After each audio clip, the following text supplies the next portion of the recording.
I never thought I'd be the kind of man who'd plan revenge. But when someone steals your life's work, your dream, your future, you stop being who you were. My name is Daniel Ward. 5 years ago, I was the co-founder of one of the fastest-growing tech startups in the city, Luminate Innovations. We were building something that could change how people used clean energy. At least that's what I thought we were building together. My partner, Ethan Cole, was my best friend. We met in college, two broke dreamers coding in a basement, promising each other that one day we'd make it. And we did, for a while. Until the day he decided that we wasn't enough. People say betrayal hits hardest when it comes from someone you love or trust. But that's not true. It hits hardest when they smile while doing it, and make you believe it's for your own good. That's exactly what Ethan did to me. And this is how I built a plan he'll never forget. Back then, Luminate was everything to us. We'd pitch investors, sleep in the office, live on instant noodles. We believed in what we were building. We were building a better future, and for two kids with nothing, that meant everything. I was the engineer, the quiet one, the guy who built things. Ethan was the talker, charming, confident, the face of our company. He could sell sand in a desert. But he also knew how to read people and use them. At first, it didn't matter. We were unstoppable together. I'd build the product, he'd sell it. Until the investors started paying more attention to him. The headlines read, Ethan Cole, the visionary behind Luminate. My name disappeared from the story. He told me not to worry, that it didn't matter whose face was on the news, that we were in this together. I wanted to believe him. I really did. It started with a meeting I wasn't invited to. One morning I came into the office and Ethan was already there. Suit on, hair slicked back, the way he dressed when he wanted to impress someone. He told me he was meeting a new investor, Atlas Ventures, big money, huge potential. I asked to join the meeting. He said, "Don't worry about it, Dan. I'll handle the pitch. You just focus on the prototype." That was the first time he locked me out of a deal. A week later, I found out Atlas Ventures had bought in, a controlling share of Luminate. Except my name wasn't on the paperwork. He'd signed the contract alone. Ethan told the board I was just an early technical consultant, not a co-founder. He'd rewritten history. He told me, "You'll get your share once things stabilize." That was the day my world fell apart. I went home and stared at the contract he'd had me sign months earlier. A temporary reallocation of shares for funding purposes. I'd trusted him. I'd signed without a second thought. And just like that, I was erased.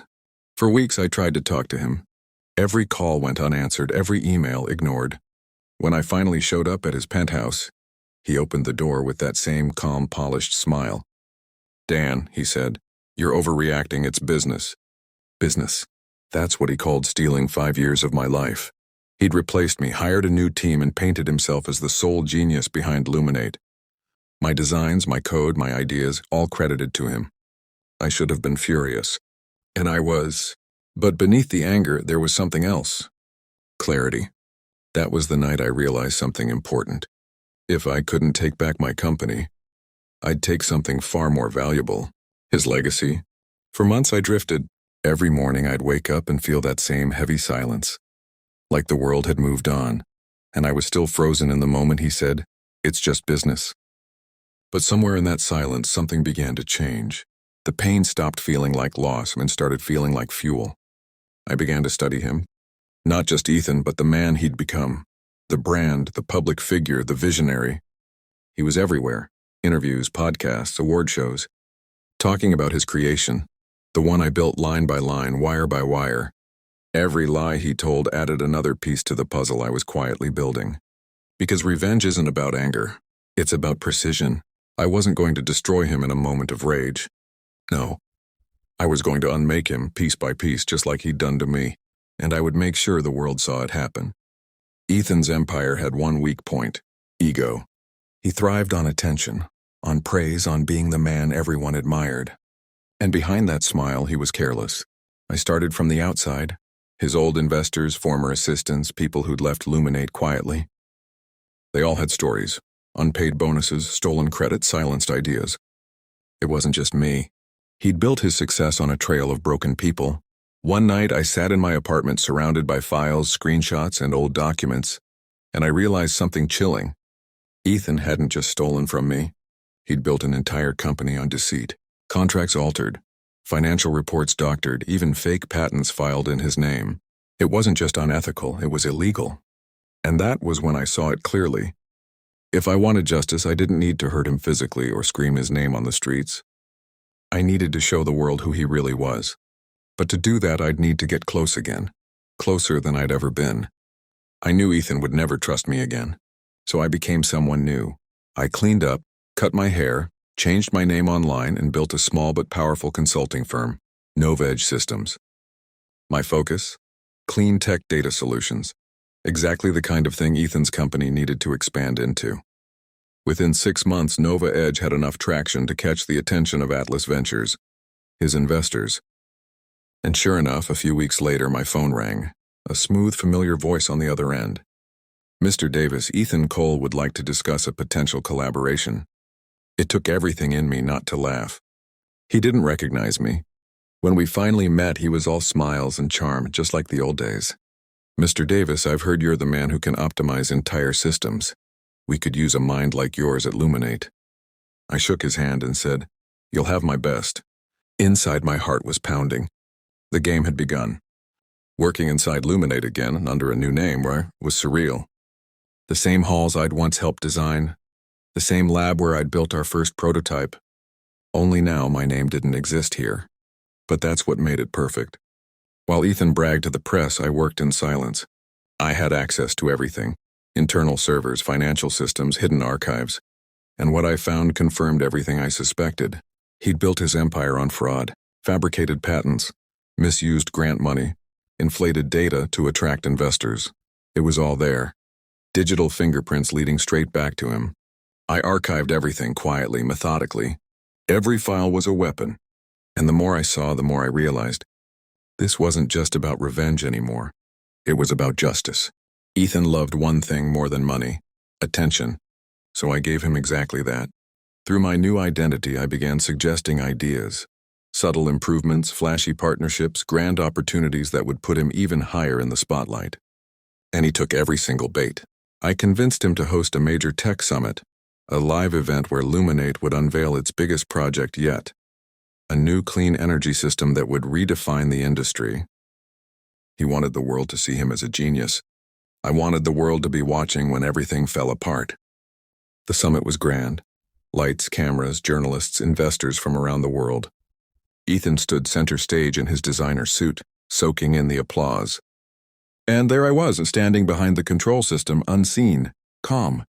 Everything was ready. What he didn't know was that the system he was about to present, his latest innovation, had a truth embedded deep in its code. As he started his speech, smiling proudly, the big screen behind him flickered. The audience gasped as data began scrolling. Not the sleek presentation he expected, but evidence. Internal emails, forged contracts, financial records, all with his name on them. The lights dimmed, his voice cracked. And then his greatest secret appeared, a clip of him admitting to an investor. Dan will never know. He's too naive to see I needed his work to build my empire. Silence. The room froze. Cameras kept rolling. Ethan's empire, his entire image, unraveled in front of the world. He tried to shut it down, to scream that it was fake. But I had already sent everything to the media. Verified, time-stamped, undeniable. And as security escorted him off the stage, I stood in the corner watching quietly. No one knew who I was. Just a consultant in the crowd. But deep down I knew justice had finally spoken. The next few days were chaos. Luminate's stock crashed. Investors pulled out. Headlines everywhere. Ethan Cole exposed in corporate fraud scandal. He was finished. And I felt nothing. Not joy, not even satisfaction. Just a strange, heavy quiet. It was over. The dream we once built and now ashes. And maybe that's what hurt the most. Because beneath all the anger, part of me still remembered who we used to be. 2 kids dreaming in a basement. He destroyed that. And in a way, so did I. Weeks passed. I was offered positions, interviews, even movie deals. People wanted to know who had leaked the evidence. But I stayed silent. One morning, I walked past a newsstand and saw a photo of Ethan. Disheveled, broken, eyes hollow. The caption read, "Once a visionary, now a cautionary tale." I stood there for a long time, staring at that picture. And I realized something I hadn't before. Revenge doesn't give you peace. It just gives you an ending. Peace, you have to build that yourself. A year later, I rebuilt, not a company, not a brand, but a life. I started teaching young entrepreneurs how to protect themselves, how to build with integrity. Sometimes I tell them a story about two friends who built an empire, and one who lost everything because he trusted too much. I don't tell them the names, but I end it the same way every time. Success built on betrayal always collapses. But truth? Truth never does. And that's my story. He stole my future once, but in the end, I built one he'll never forget.